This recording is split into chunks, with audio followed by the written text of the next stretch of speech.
We'll take colossal mistakes for 1,000, Alex. Welcome to WatchMojo.com, and today we're counting down our picks for the top 10 Jeopardy fails of all time. This is the color of snow. Water's yellow. Incorrect.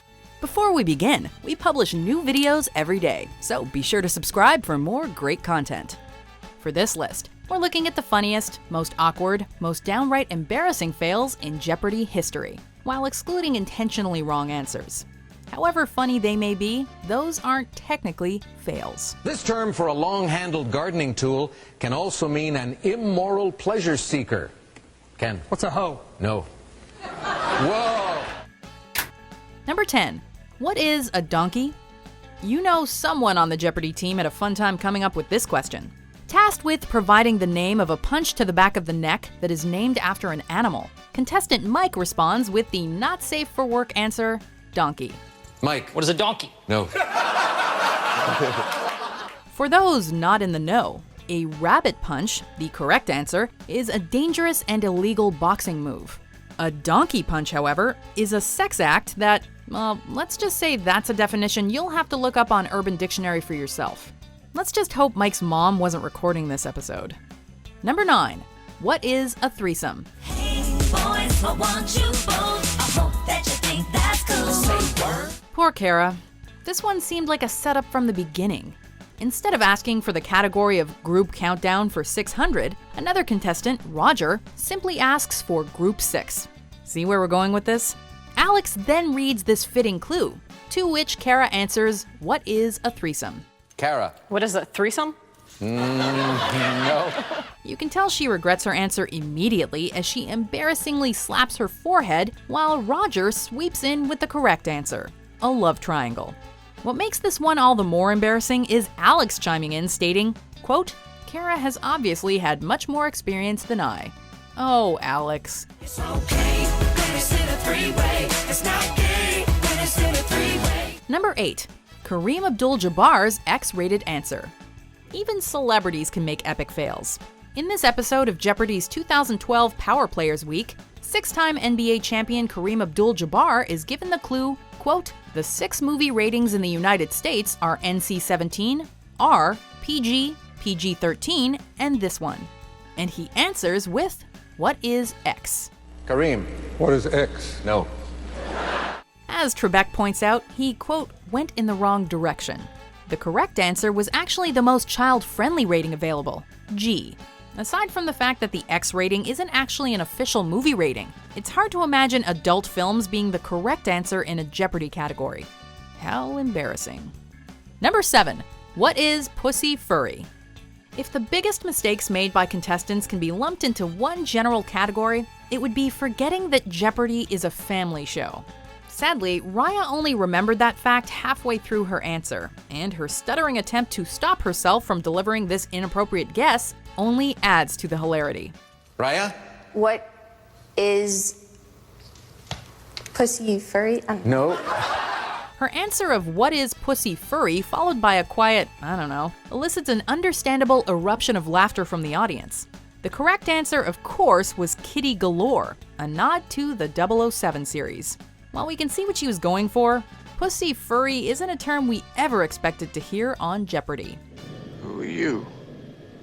My name is Pussy Galore. Number 6. Wolf Blitzer's big first-round loss. Where do we even begin with this one? When journalist and CNN host Wolf Blitzer made an appearance on Jeopardy, nobody could have anticipated the disastrous run that would follow. Name of this pasta, similar to penne, means little mustaches. Doesn't sound so tasty now.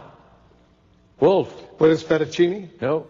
Answering a series of questions incorrectly, Wolf managed to rack up a whopping total of negative 4,600 in the first round alone.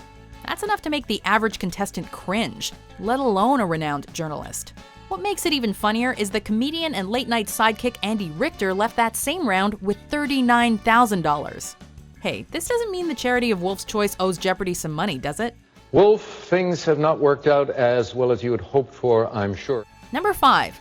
What are public toilets? Gary again. What are public toilets? No. This one was a real stinker.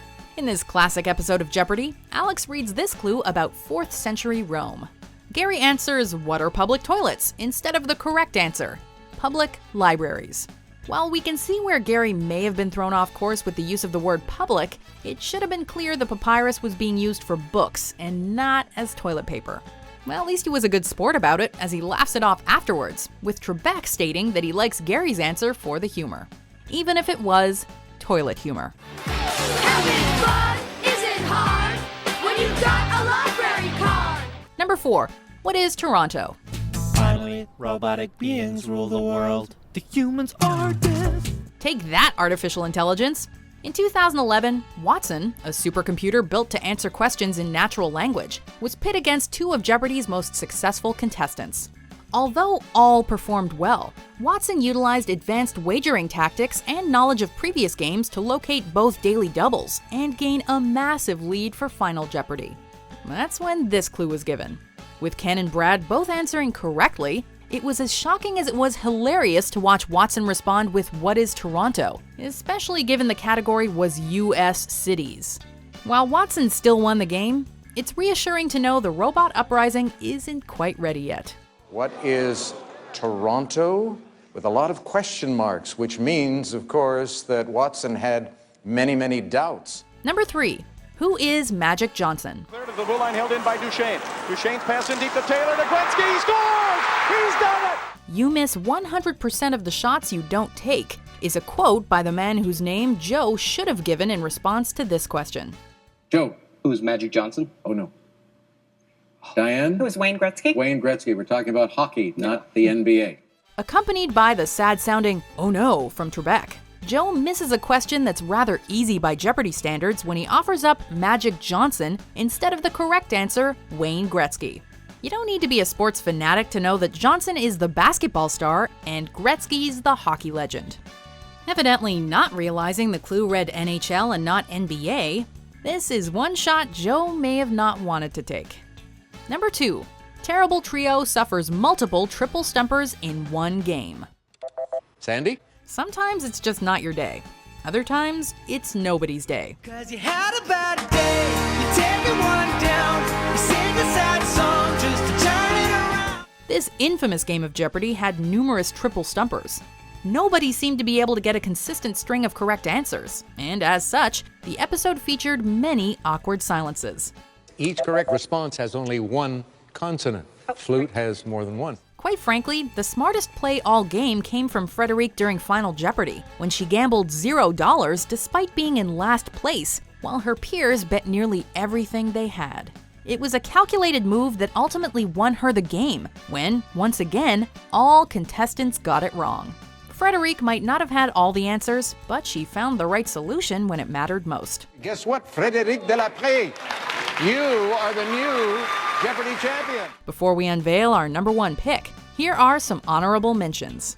Max. What is Israel? No. Kevin. What is Syria? Right. Nation, 600.